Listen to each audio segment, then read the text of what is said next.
रातों में नींद नहीं आती थी। 15-20 मिनट 30 मिनट ऐसा लगता था कई घंटे सो चुके। एक बार यार, एक बार हिम्मत करो, नाम जप करते हुए निकलो इस मिट्टी के घेरे से, शरीर के घेरे से। हमें हर समय नाम में रहना है, पता नहीं कब क्या हो जाए। सब ज्ञान का ज्ञान नाम जप है। सब बड़े बड़े महापुरुष जो भी नाम जापक है, वो नाम चाहे ओम हो, चाहे राम हो, चाहे कृष्ण हो, चाहे राधा हो, चाहे दुर्गा हो, चाहे माँ हो, चाहे वो सब उसी अनंत के नाम हैं। बिना संसार का चिंतन छोड़े और नाम जप किए आज तक किसी का मंगल नहीं हो सकता। अरे आज तक इतिहास साक्षी है, चाहे गुरुवाणी उठा के देख लो, चाहे जितने भी शास्त्र, सब में भगवान के चिंतन और भजन की महत्ता है। आज केवल मनोरंजन हो रहा है, आज केवल दिखावे की बातें हो रही। तिलक लगाएंगे, कंठी बांधेंगे, लोग क्या कहेंगे। बड़ा कलयुग का प्रभाव चल रहा है। शराब की बोतल मेज में ऑफिस में खोल के पियो, कोई मना नहीं करेगा। लेकिन भगवान की अगर गीता पढ़ने लगो तो तुम्हें डर लगेगा।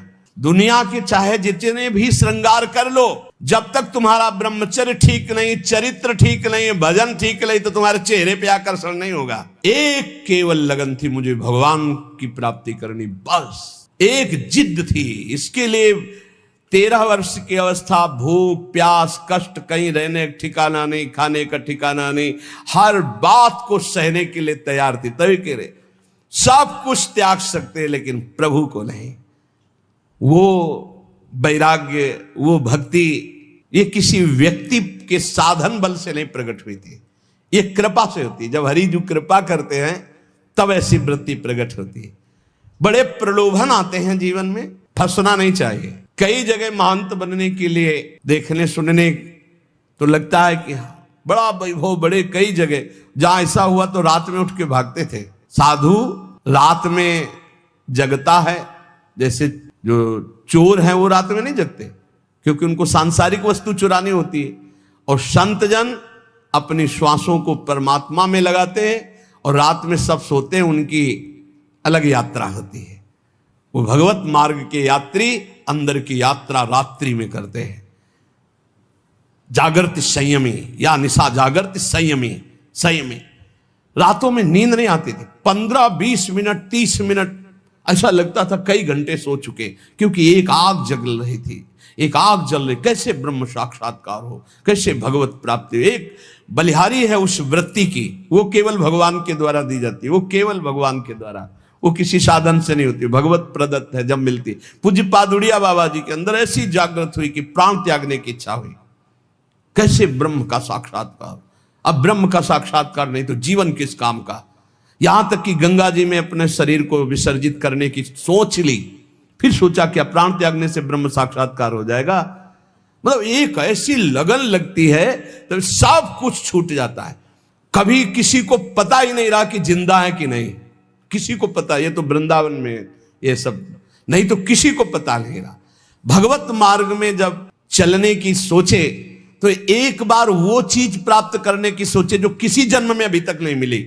हर जन्म में रुपया मिला छूट गया है, पढ़ाई लिखाई की छूट गया है, परिवार मिला छूट गया है, घर मकान मिले, पद प्रतिष्ठा मिली छूट गया है, भगवान नहीं मिले। यार इस जन्म में तो भगवान से मिलने की बात सोच लो। एक बार भगवान से मिल लो, बस एक बार, अनंत जन्मों की बिगड़ी बन जाएगी। उसके लिए आग पैदा हो हृदय में। जीना और मरना अब प्रभु के लिए। बड़ा मस्ती का मार्ग होता है, बड़ा मस्ती का मार्ग।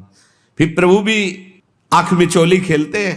कोई कदम ऐसे आश्चर्य में, गंगा किनारे जा रहे, आगे ऐसे पपड़ी पड़ी हुई है, बिल्कुल सूखा दिखाई दे रहा है, भारी दलदल, रबड़ी जैसा ऐसा।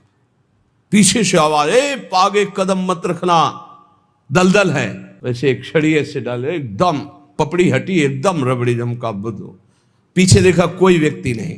हे करुणा निधान, आप सत्य है, जहां जहां मेरा भक्त चलता है मैं पीछे पीछे उसके रहता। अनुब्रजाम में हम नित्यम, मैं पीछे पीछे नित्य रहता हूं उसके। जहां जहां मेरा भक्त पग धरे वहां वहां रखूं हाथ, पीछे पीछे मैं फिरूं, कभी न छाड़ू सा। कदम कदम पर प्रभु का प्यार।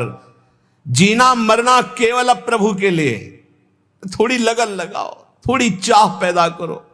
देखो एक बार युद्ध करके राज सिंहासन पर बैठ गए, अब मौज, अब आनंद लीजिए। प्रभु के अनुराग का, प्रभु की कृपा का, प्रभु के दुलार का आनंद लीजिए। मौज का मार्ग तो ये, मौत का मार्ग ये है। संसार में बार बार जनो, बार बार, अब बोलो कितना कष्ट। अभी स्मृति खत्म हो जाए, मान लो एक्सीडेंट हो, गिर जाए, स्मृति खत्म, अब खत्म, मैं कौन कहा, हाथ पैर टूट जाए, न चल सकते हैं, जबान कट जाए, न बोल सकते हैं, आंख फूट जाए, नहीं देख सकते, यहां खत्म, सिस्टम ही खत्म। छोटी छोटी नस नाड़ियां ऐसी हैं कि वो किसी तरह खराब हो जाए तो खत्म, मैं कौन कहा कर लो, सब खत्म। ये पंचभूत बिखरेंगे। ये जो शरीर बना ना, स्पष्ट अजीब मिट्टी है। मिट्टी, वायु, अग्नि, जल, आकाश, इन 5 से ढांचा बना है। छित जल पावक गगन समीरा, मिट्टी है इसमें। कैसी रचना है भगवान की, इतना प्यारा ये मिट्टी का शरीर लग रहा है मैं ही हूं, और इसी में पूरा राग है। एक बार यार, एक बार हिम्मत करो, नाम जप करते हुए निकलो इस मिट्टी के घेरे से, शरीर के घेरे से। सारा का सारा ज्ञान वर्णन करने पर रहता शरीर ही में है सब। एक बार जीना और मरना प्रभु के लिए ठान लो, एक बार। अब तो आपसे प्रेम करेंगे प्यारे, अब जो होगा सो देखा जाएगा। निकलो प्रभु के लिए, अंदर से राग से निकलो। ये नहीं कि घर छोड़ के भाग लो, हम ये नहीं सिखा रहे। राग छोड़ के, अंदर से, संसार से राग छोड़कर श्री कृष्ण से अनुराग कर लो। मेरे हृदय में केवल एकमात्र कामना रह जाए, प्रभु मिलन। एक बार देखूंगा आपको, एक बार देखो। जैसे ऐसे गर्मी हो रही ना, तो जब गंगा किनारे जहां कुत्ते लाशों को खा रहे, घोर वैराग्य की स्थिति अंदर रहती, ये है शरीर, ये शरीर का अंतिम परिणाम है। बस रात दिन ऐसी धूप में भी गंगा किनारे बैठ करके धारा के नजदीक बहुत आनंद मिलता है, क्योंकि धूप का ज्यादा प्रभाव नहीं पड़ पाता। गंगा जी की लहरें शीतलता प्रदान करती है हर समय। इतना तो जरूर हम कहेंगे कि गंगा जी एक अद्वितीय है, गंगा जी एक अद्वितीय पवित्रता है, गंगा जी एक अद्वितीय मूर्तिमान ज्ञान और वैराग्य की धारा है, और यमुना जी अद्वितीय प्रेम प्रदान करने वाली भक्ति की, रस भक्ति की धारा है। देखो हमारा कितना महान देश है, जहां की नदियां भागवतिक सामर्थ्य प्रदान करने वाली है, जहां का जल साधारण नहीं, भागवतिक सामर्थ्य पक्का। ये अनुभव की बातें कह रहे हैं। गंगा जी साक्षात मूर्तिमान ब्रह्म द्रव है, तो यमुना जी साक्षात प्रेम है। ब्रजाधिराज नंदनाम बुदाब गात्र चंदना नुलेप गंधवाहिनीम भवाब्दि बीज दाहिनीम जगत त्रय सस्वनीम लसत सुधा पयस्वनीम। साक्षात ये अमृत है। ब्रजेंद्र सुनु राधिका हृदय प्रपूर्य माणय और महारसाब्द पूरयो रिवातिथिव। देखो हम गंगा यमुना के बीच में विराजमान, कैसे यहो भाग्य। अगर अब भगवत प्राप्ति नहीं हुई तो कहाँ प्राप्ति होगी। इसलिए इस जन्म को न्यौछावर कर दो प्रियालाल के चरणों में। उठते बैठते चलते फिरते हर समय नाम जप करो। किसी का किसी भी तरह से मन वचन कर्म से अहित ना होने पावे, नहीं तो हिसाब फिर देना पड़ेगा। जो हिसाब हमारे में आवे उसे भोग लो। हमारा कोई अहित करे तो चुप होकर के भोग लो, दूसरे का अहित मत करना, खूब नाम जप करना। अगर हमारी कोई ऐसी घटना भी घटती है तो उस समय भगवान शरणागत वत्सल हमारा परम कल्याण कर देते हैं। हमें हर समय नाम में रहना है, पता नहीं कब क्या हो जाए। बात बिल्कुल हमारे बात को समझिए। सत्संग, भगवत शरणागति, गुरु कृपा, ये सब भगवत प्राप्ति करा देते हैं, पर हमें लगता है कि आनंद की अनुभूति वर्तमान में हो जानी चाहिए। इसलिए डट के नाम जप करो। पता नहीं कब कौन सी घटना घट जाए, कौन सा शरीर का कौन सा अंग साथ देना बंद कर दे। बहुत विचित्र है। एक क्षण में दिल, एक क्षण में पैरालिस, क्या कहते हैं, एक क्षण में कुछ भी निकल सकता, कुछ भी। व्याधि मंदिरम शरीरम व्याधि मंदिरम, एक से एक भयानक रोग है, एक से एक। सबसे ज्यादा परेशानी हो जाती है जब चिंतन बिगड़ जाता है। जब रोग होता है ना तो चिंतन बिगड़ जाता है। अर्थ की व्यवस्था करना, अब किस डॉक्टर से मिलना है, अब क्या कराना, भगवत चिंतन चला गया। एक एक वृत्ति को संभाल करके प्रियालाल में लगा दो, इसी जन्म में भगवत प्राप्ति हो जाएगी। मान लो भगवत प्राप्ति बिल्कुल कठिन नहीं है, कठिन है संसार का राग छोड़ना, और ये छूट ही जाएगा प्यारे। सुत बनितादि जान स्वार्थ रत्ना करुणे सवीते अंत तो तजेंगे पामर तू न तजय वहीं ते मन पचितई है और सर्विते। खूब नाम जप कर लो, मेरी प्रार्थना मान लो। सब ज्ञान का ज्ञान नाम जप है। सब बड़े बड़े महापुरुष जो भी नाम जापक है, वो नाम चाहे ओम हो, चाहे राम हो, चाहे कृष्ण हो, चाहे राधा हो, चाहे दुर्गा हो, चाहे माँ हो, चाहे वो सब उसी अनंत के नाम हैं, उसी अनंत महिमा। बिना संसार का चिंतन छोड़े और नाम जप के आज तक किसी का मंगल नहीं हो सकता, ना हुआ है। कोई भी ऊंचाई पर चढ़ा है तो नाम जप के चढ़ा है, भजन से। इसलिए डट के भजन करो, किसी की बात मत सुनो। अरे आजकल ऐसे नास्तिक लोग हैं जिनके करोड़ों लोग बात सुनने वाले, नास्तिक लोग, हर संत की उपहास कर देना, हर शास्त्र का उपहास कर देना, हर संत के सिद्धांत का उपहास कर देना, बोले नाम जप से। अरे आज तक इतिहास साक्षी है, चाहे गुरुवाणी उठा के देख लो, चाहे जितने भी शास्त्र, सब में भगवान के चिंतन और भजन की महत्ता है। भजन नहीं तो और क्या जीवन में है। प्रवचन वही सुनो, तस्मात् शास्त्रम प्रमाणम ते, शास्त्र प्रमाणित होना चाहिए, भगवत चर्चा से युक्त होना चाहिए, भगवान नाम गुण रूप लीला धाम मनमानी आजकल बोलना शुरू हो गया है। इसलिए हम कह रहे हैं हाथ जोड़कर, प्रवचन बहुत संभाल के सुना जाए, जहां से हमारी नाम में रति हो, भगवान के चरणों में रति हो, इंद्रियों का संयम किया जा सके, संसार के राग को मिटाया जा सके, गंदी आदतें, गंदी बातें मिटाई जा सके, उसे सत्संग कहते हैं। ये प्रमाण देना है भजन की वृत्ति बढ़ाने के लिए। आज शास्त्रों का खंडन किया जाता है, आज सतमार्ग में वैसे ही भजन नहीं कर रहे। इसलिए भाई विश्राम, आनंद आज तक शास्त्रों में जहां मिला है वो भगवान के नाम में, भगवान के धाम में, भगवान के चरण में, भगवान की गाथा कथन श्रवण में। आजकल का ऐसा चल रहा है, अब चूंकि पता नहीं था ना हमें तो अपनी धुनी में थे, आज हमें पता चलता है भगवान के साकार उपासना की अवहेलना, भगवान की श्री विग्रह की आराधना की अवहेलना, भगवान नाम की अवहेलना, भगवत धाम की अवहेलना। पता नहीं कहां से ज्ञान प्रकट हो गया नया।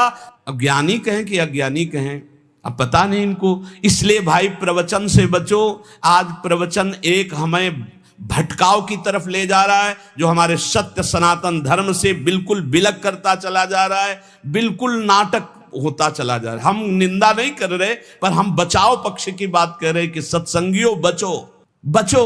आज केवल मनोरंजन हो रहा है, आज केवल दिखावे की बातें हो रही। कोई बिरला ऐसे है जो भगवत मार्ग में चलना चाहता है, नहीं तो थोड़ी देर मनोरंजन हो जाए, चलो चलते हैं, तो बस। ये शास्त्र मनोरंजन के लिए नहीं, ये भगवत प्राप्ति के बहुत कीमती समय, बहुत शांत।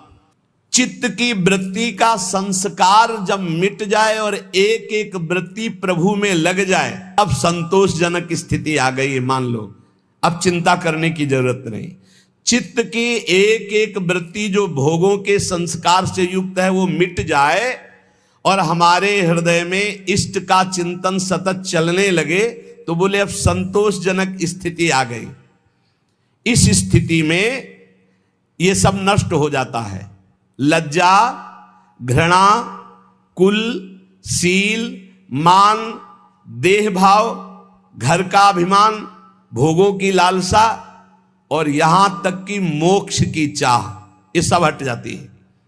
फिर सुनो, चित्त की वृत्ति का एक एक जो प्रवाह भोगों की तरफ है, उसका संस्कार मिट गया भजन के बल से, और हमारा स्वाभाविक भजन हृदय में चल रहा है। अब ये संतोषजनक स्थिति है। अब भ्रष्ट नहीं होगे। जब निरंतर बिना प्रयास के भजन चलने लगे, उठते बैठते चलते फिरते खाते पीते सोते, जैसे हम अभी भजन करने का प्रयास करते तो हमारी वृत्तियां भोगों में जाती हैं। भजन के बल से जब वो प्रवाह मिट जाए और स्वाभाविक वृत्तियां भजन में जाने लगे, तो बोले ये संतोषजनक स्थिति है। अब आप पतित नहीं होंगे, अब आप भ्रष्ट नहीं होंगे, अब आपके ऊपर माया अपना प्रभाव नहीं दिखा सकती। तो ये चीजें नष्ट हो जाती हैं। ये जितनी बातें हैं, ये अगर ये नष्ट नहीं हुई तो अभी आपका निरंतर भजन नहीं चल रहा, अभी संतोषजनक स्थिति नहीं है। क्या? लज्जा, तिलक लगाएंगे, कंठी बांधेंगे, लोग क्या कहेंगे। शर्म करने की ये बात है। लोग यही तो कहेंगे कि बड़ा भगवान का भगत बनता है। ये कोई बुरी बात थोड़ी, ये तो मेरा सम्मान है। इतने बड़े भगवान के दासत्व से युक्त मुझे भक्त कहा गया, ये कोई निंदा की बात है? बोले नहीं, लोग कहते हैं कि अरे तो बड़े भगवान के भगत बनते हैं, देखो तिलक लगाए, कंठी लगाए, तो ये निंदा की बात है? कितनी बुद्धि खराब है तुम्हारी। अगर आप तिलक लगाए हैं, कंठी बांधे हैं, तो ये कोई निंदा की बात है? अरे तो सौभाग्य का विषय है। अगर प्राणों पे भी आ जाए तो कंठी तिलक बंधा हुआ हमें भगवान की प्राप्ति होगी। कंठी तिलक अगर हमारे गले में बंधा हुआ तो हमें चिंता नहीं करनी। हमें अपने, यही तो बात रह गई है, जरा से चंद रुपए के लिए हम कंठी तोड़ के फेंक देंगे, क्योंकि वो ऑफिस में नहीं जाने देंगे। हे परमात्मा की ऑफिस में जाने के लिए हम तैयारी की, क्यों नहीं जाने? सोने की जंजीर पहनने के लिए रोक है क्या? तो तुलसी की कंठी पहनने के लिए क्यों रोक है? यही समझना है हमको। हम अपनी निष्ठाओं से गिरते चले जा रहे हैं, पतित होते चले जा रहे हैं। अकबर ने कहा था, हरिराम व्यास जी के प्रिय शिष्य मधुकर शाह जी और बहुत से राजा बेटे सब तिलक कंठी धारण किए। कल कोई भी तिलक लगा के आएगा, गरम लोहे के गोले से उसका मस्तक दाग दिया जाएगा, फरमान जारी कर दिया। तो जो कमजोर हृदय के थे उन्होंने कहा, अरे भाई तिलक नहीं लगाएंगे, जय दिन तक ये बादशाह है, दरबार में बिना तिलक के चले जाएंगे, कौन प्राण दे। कोई बहुत जो भावुक थे उन्होंने कहा, भाई हम सूखी रज लगा लेंगे, दिखाई नहीं देगा, तो बात भी बन जाएगी कि गुरु आज्ञा का भी पूर्ति हो जाएगी और बादशाह का भी फरमान जो है उससे बच जाएंगे हम। मधुकर शाह जी ने सोचा, ये अखिल कोटि ब्रह्मांडों के बादशाह के दासत्व का तिलक है, गुरु जी ने दिया है, और एक मुल्क का बादशाह यदि हुक्म करता मैं इसे मिटार दूं तो फायदा क्या होगा। ये निष्ठा रखो, निष्ठा, इसका बहुत बड़ा महत्व है, बड़ी निष्ठा में सामर्थ्य है। उन्होंने कहा, आज मैं अपने प्राण त्यागूंगा गुरु जी की आज्ञा के लिए, तिलक लगा के जाऊंगा। और वो बादशाह है, ऐसा करेगा, कर सकता है, लेकिन जब तक भुजाओं में ताकत है मैं मारूंगा, और जब मैं हार जाऊंगा तो मुझे मार देगा, लेकिन मैं अपने गुरु और बादशाह ईश्वर के तिलक को नहीं मिटा सकता।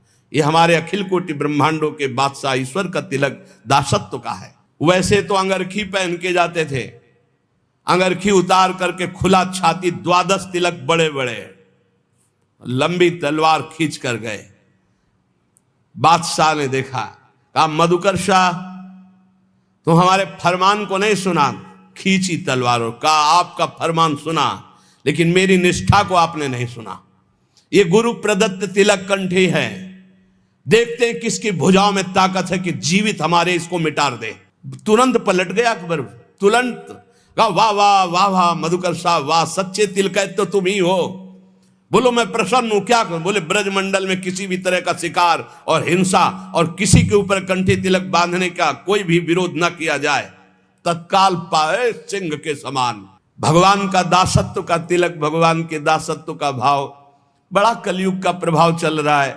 शराब की बोतल मेज में ऑफिस में खोल के पियो, कोई मना नहीं करेगा, लेकिन भगवान की अगर गीता पढ़ने लगो तो तुम्हें डर लगेगा। कंठी बांधे हो, तिलक बांधे हो, लज्जा, संतोषजनक भक्ति तभी आई जब लज्जा ना रह जाए। हम हरिनाम कीर्तन करें, हम राधा बोल रहे, भगवान नाम बोल रहे, गंदी गंदी बातें प्रपंच की बोले, कोई लज्जा नहीं। भगवान की बात बोलने में लज्जा लगेगी।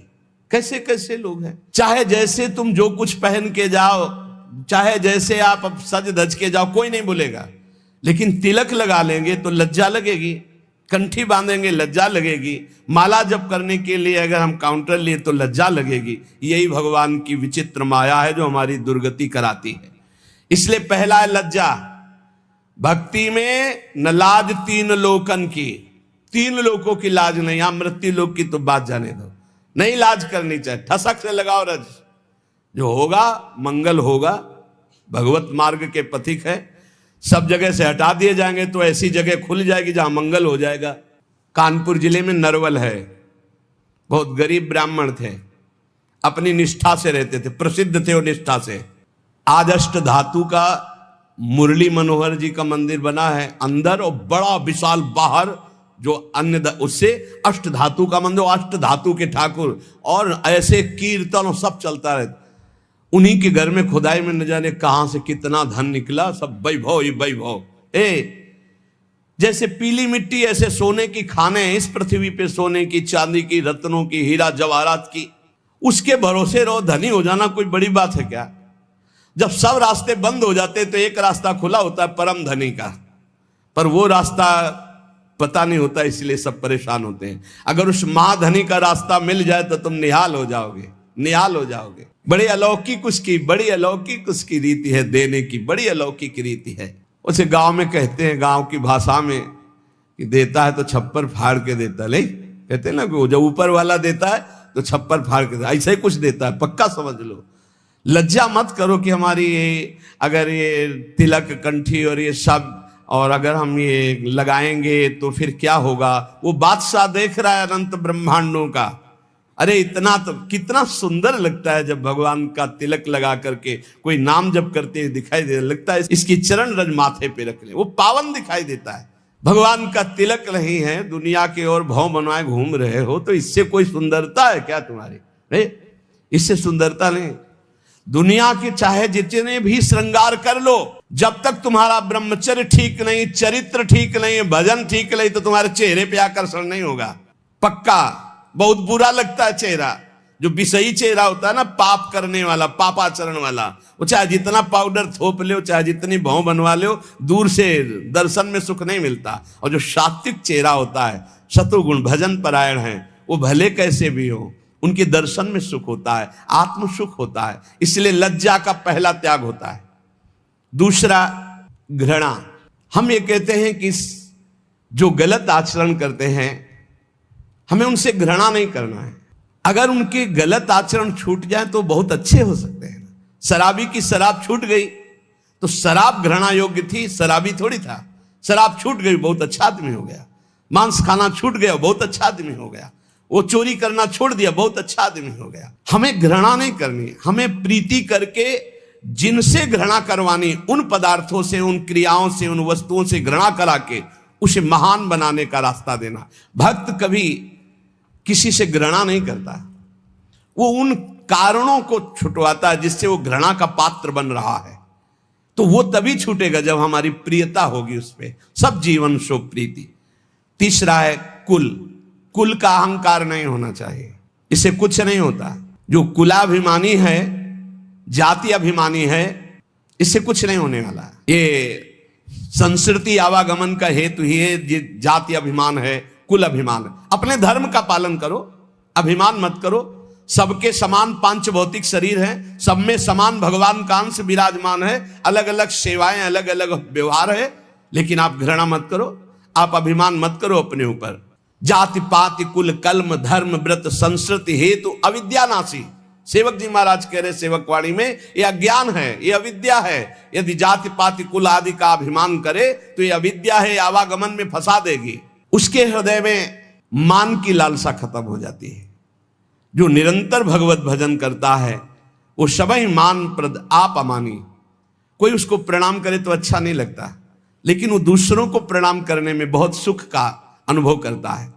दूसरे को सम्मान देना, दूसरे को प्रणाम करना, सबसे छोटा अपने को मानना, ये भजन करने वाले का लक्षण होता है। और देह भाव, ज्यादा देह प्रियता नहीं होनी चाहिए। देह भगवत सेवा का पात्र, इसलिए इसे संभाल के तो रखना है, क्योंकि अपने लोग वैष्णव हैं। भगवत सेवा इसी शरीर से होती, भजन इसी शरीर से होता है, हम कीर्तन इसी शरीर से करते हैं, संत सेवा गुरु सेवा इसी शरीर से होती, इसलिए इस शरीर को हम प्यार करते हैं। लेकिन हमारा प्यार मैं शरीर हूं इस भाव से नहीं, ये शरीर प्रियालाल की सेवा का पात्र है, इसलिए शरीर से ज्यादा प्रियता रखना ये दोषों को जन्म देने वाला है। जहां हम इस पर अभिमान करते हैं मैं पुरुष तो स्त्री आकर्षण, जहां हम अभिमान करते हैं मैं सुंदर तो नाना प्रकार के दोष। देहाभिमान ही संस्कृति का मूल चक्र है। देह को प्यार करना है, लेकिन ये भगवत सेवा पात्र है ये मानकर, ना कि मैं मानकर प्यार करना है। गेह घर, जैसे हम मंदिर में रहते हैं ऐसे हम घर में रहते हैं। घर श्री ठाकुर जी का है, हम सेवा भाव से वहां विराजमान। मेरा घर नहीं, इसलिए भक्तजन अपने घरों का नाम रखवा देते हैं। प्रिया कुंज, राधा केली कुंज, गोपाल भवन, कृष्ण सदन, ऐसे नाम रखवाते। ये प्रभु का मकान। किसका मकान? बोले प्रिया कुंज है, ये प्रिया जू की कुंज है। आप कौन है? प्रिया कुंज के सेवक हैं। नाथ सकल संपदा तुम्हारी, मैं सेवक समेत सुतनारी। और भोग, जितनी भोग सामग्री हो सब प्रभु के भोग के लिए, हम तो प्रसाद पाने वाले हैं। और ऐसा भक्त मोक्ष की भी अभिलाषा नहीं रखता। अपने प्रियतम के प्रति पूर्ण सब कुछ न्यौछावर करके उसको दिव्य भाव की प्राप्ति होती है। सब कुछ प्रभु को समर्पित कर दिया तो क्या मिला? दिव्य भाव। भाव में डूबा हुआ, भावोत्सवेन भजताम रस काम धेनुम, भाव में डूबा हुआ है। दिव्य दिव्य भावनाएं कर रहा है। प्रियाजू को कभी भोग लगा रहा है, कभी झूला झुला रहा है, कभी प्रियाजू को स्नान करा रहा है, कभी श्रृंगार करा रहा है। बड़ी भावनाओं में सुख वृत्ति। ये फल मिलता है सर्वस्व समर्पण से। भक्त के काम, क्रोध और अभिमान ये सब दिव्य हो जाते हैं। बड़े बड़े जीवन मुक्त मुनियों के लिए भी जो दुर्लभ है, वे रंग रंगीले छैल छबीले प्रभु के प्रेमियों के अलग ही रास्ते हो जाते हैं। इनको क्रोध भी आता है प्रभु पे, ये गुस्सा भी करते हैं, क्योंकि इनके प्रभु है ना। जैसे ग्वारिया बाबा सखा भाव से, जा अगर मेरे बिना तेरा काम चल जाता है तो तेरे बिना मेरा भी काम चल जाएगा। जा, आज से न तेरा भजन करेंगे न तेरी बात करेंगे। ये अंदर की बात। कोई संत भजन करते रोक देते, अरे काहे को भजन करते हो, बड़ा निष्ठुर है, 20 वर्ष हो गए भजन करते हुए, आज सामने नहीं आया। पर सब जानते थे कि बाबा बड़े भाव वाले, आज पता नहीं कौन सा भाव ठाकुर जी के ऊपर है कि ये बरस रहे ठाकुर जी के ऊपर। शाम तक न खाना न पीना, ऐसे ही बस नाराज है ठाकुर जी से।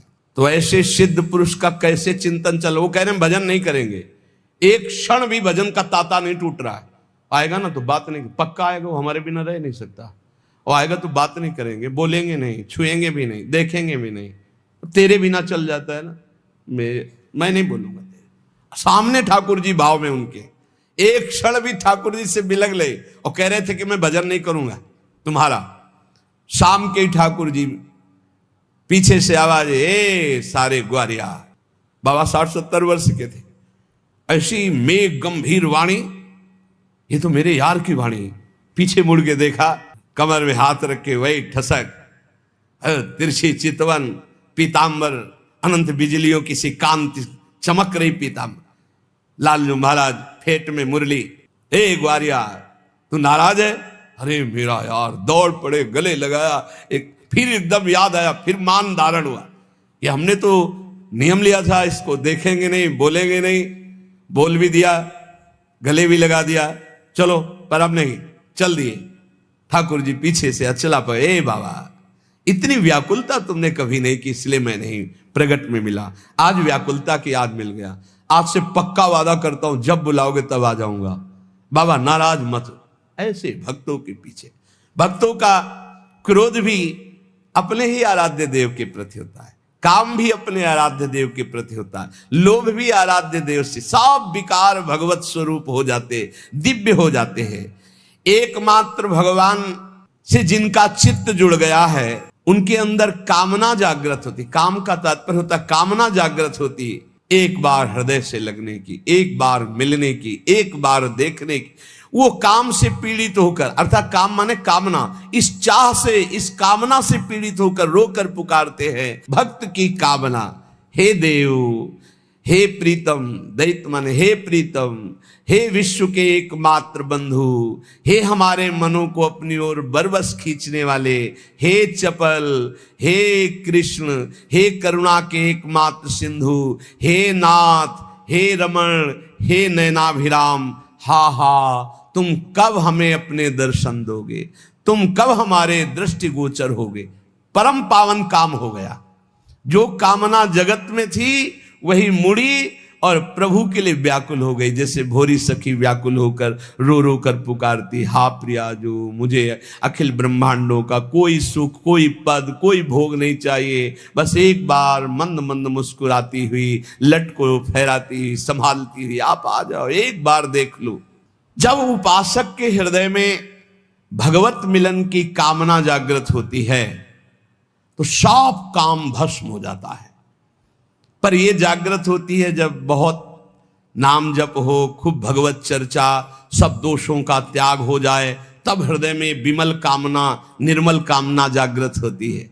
पर ये होती है भगवत नाम जप, भगवत चर्चा सुनने से। जितनी भगवत कथा सुनी जाएगी, जितनी भगवत चर्चा की जाएगी, जितना नाम जप किया जाएगा, फिर व्याकुलता होने लगती है। ऐसे प्रभु मुझे कब मिले। तो इसलिए हम कहते हैं प्रवचन, उपदेश, संग बहुत संभाल के सुना जाए। जितने वेद, पुराण, शास्त्र सब वर्णन कर रहे हैं। आप उपनिषदों में पढ़ें, उद्गीत, प्रणव, जप का कितना महत्व है।